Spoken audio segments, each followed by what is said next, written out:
ശ്രീഹരേ നമ. ശ്രീ ഗുരുവായൂരപ്പ ശരണം. ശ്രീ ഗുരുവായൂരപ്പ ശരണം. നമ്മൾ വേറൊരു കഥയിലേക്ക് കിടക്കുകയാണ്. കഥയെല്ലാം ഇവർ പരസ്പരം പറയുന്ന തന്നെയെങ്കിലും ഓരോരാളുടെ കഥ മാറി മാറി പറയല്ലോ.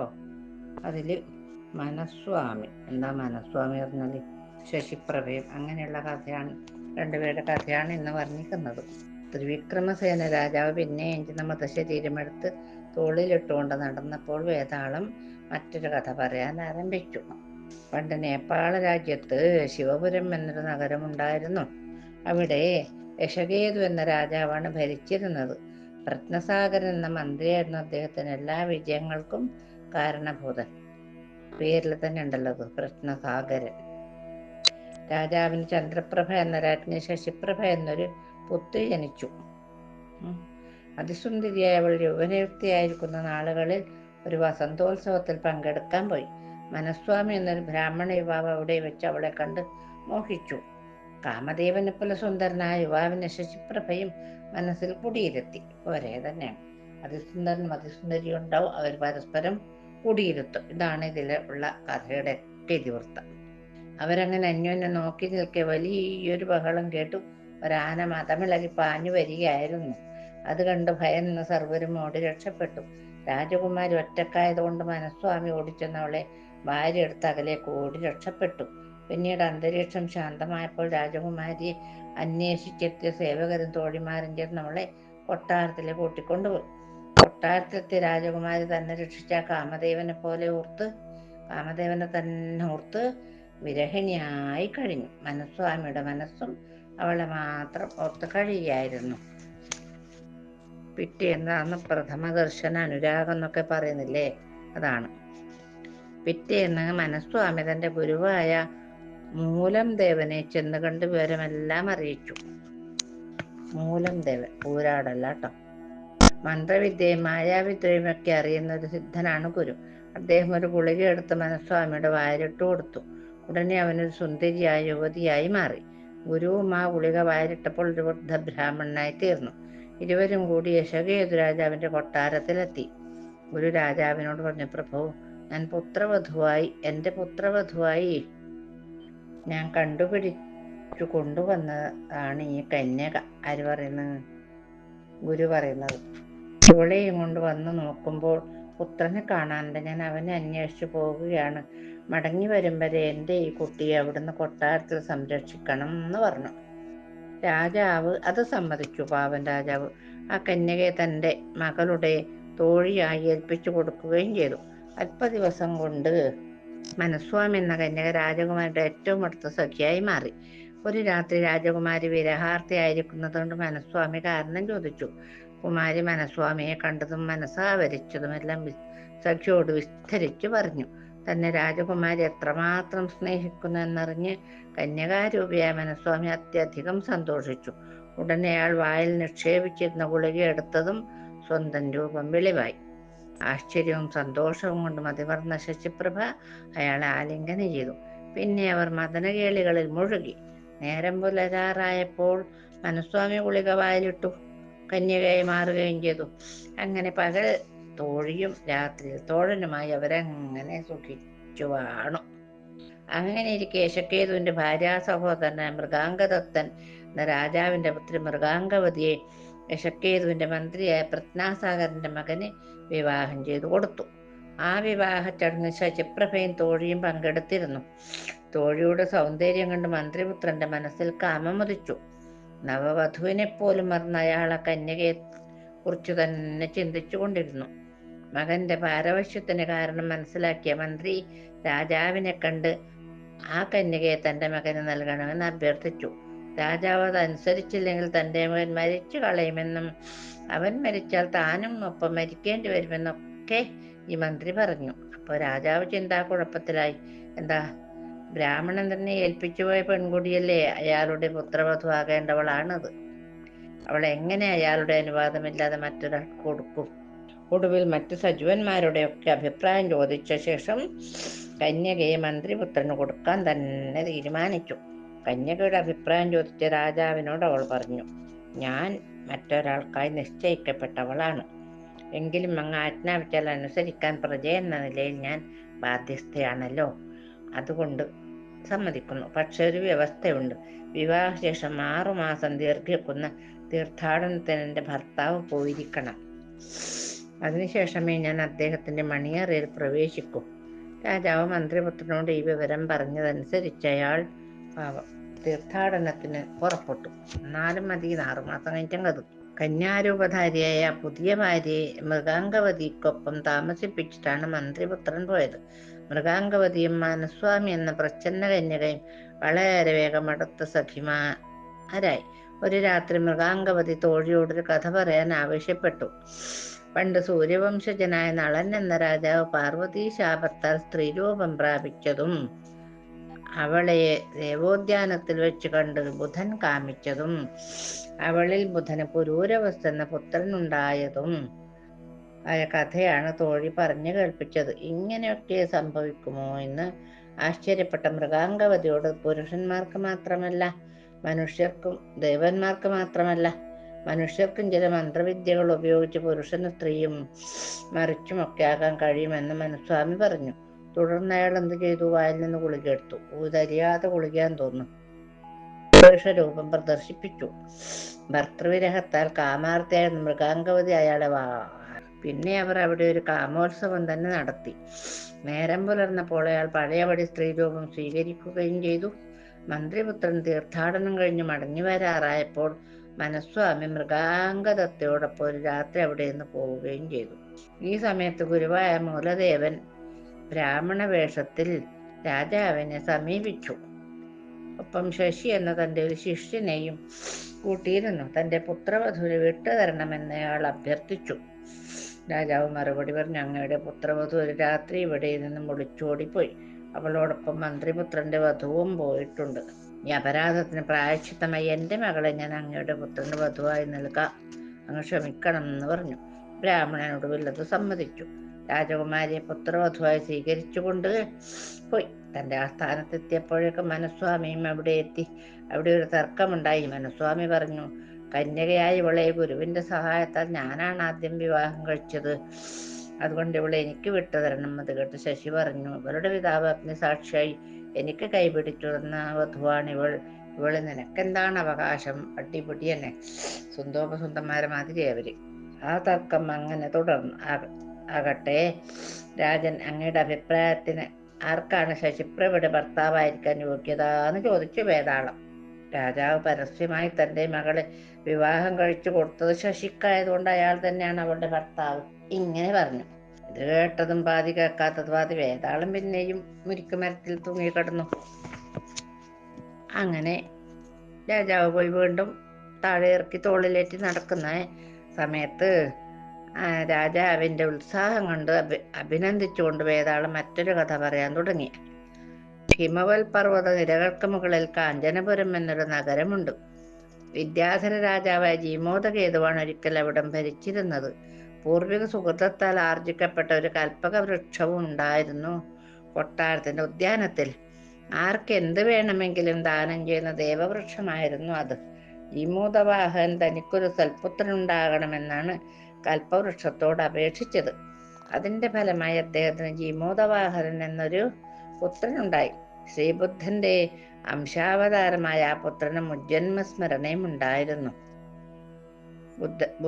ബുദ്ധനെ പോലെ ശാന്തനും കരുണാമയനുമായ ജീമൂതവാഹനൻ കൽപ്പവൃക്ഷത്തിന് മഹാത്മ്യമെല്ലാം മന്ത്രിമാരിൽ നിന്ന് കേട്ടറിഞ്ഞപ്പോൾ, ഇത്ര മഹത്തായ ഈ അനുഗ്രഹം കൊട്ടാരത്തിലുള്ളവരോ ബന്ധപ്പെട്ട ചുരുക്കം ചിലരോ മാത്രം അനുഭവിക്കേണ്ടതല്ലെന്നും ലോകമെങ്ങുമുള്ള ദുഃഖിതരുടെയും ദരിദ്രരുടെയും പീഡിതരുടെയും സഹായത്തിന് ഈ വൃക്ഷത്തിന്റെ അനുഗ്രഹപ്രവാഹം ഉപയോഗിക്കണമെന്നും തീരുമാനിച്ചു.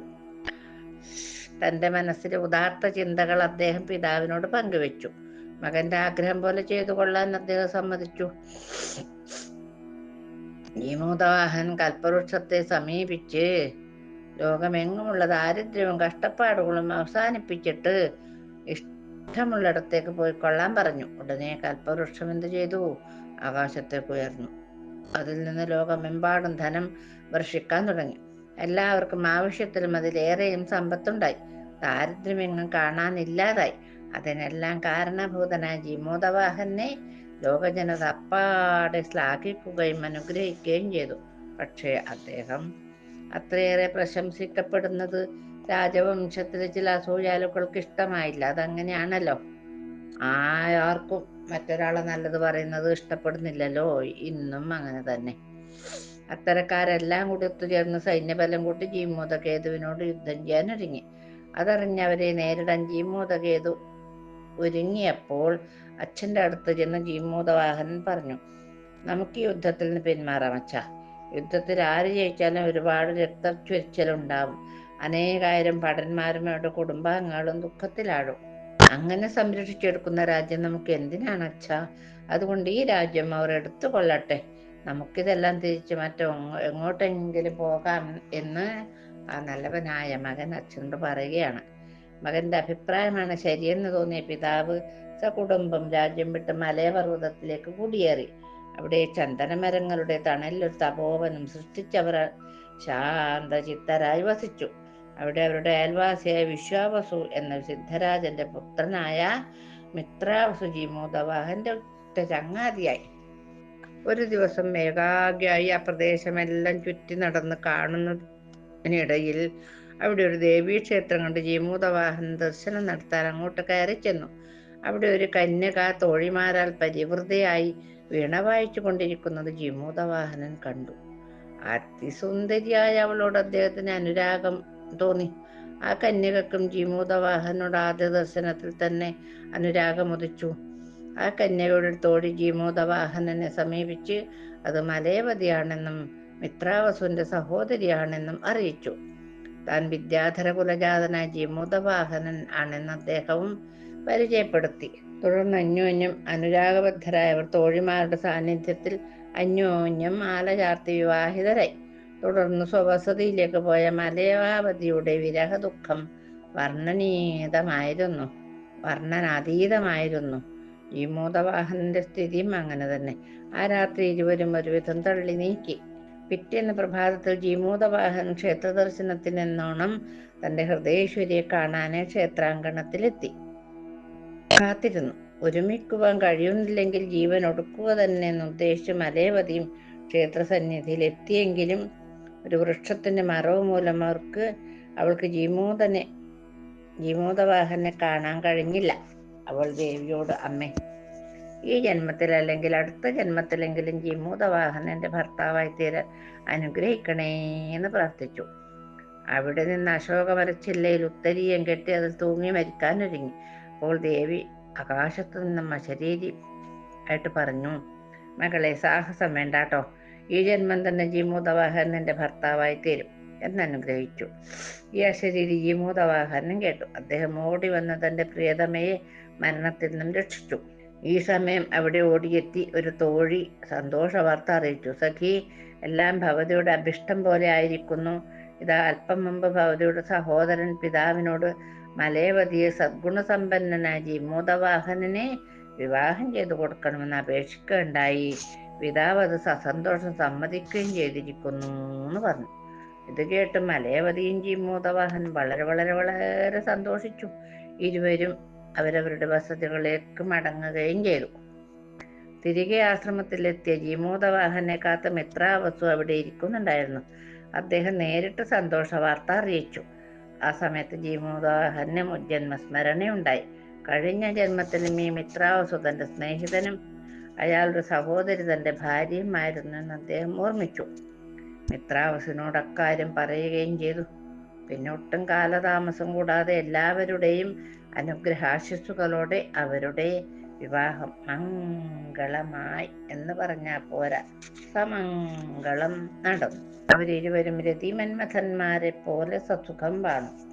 ഒരു ദിവസം ഭാര്യാ സഹോദരനായ മിത്രാവസുവിനെ ഒപ്പം ജീമൂതവാഹനൻ മലയാതിയുടെ കാഴ്ചകൾ കാണാൻ പുറപ്പെട്ടു.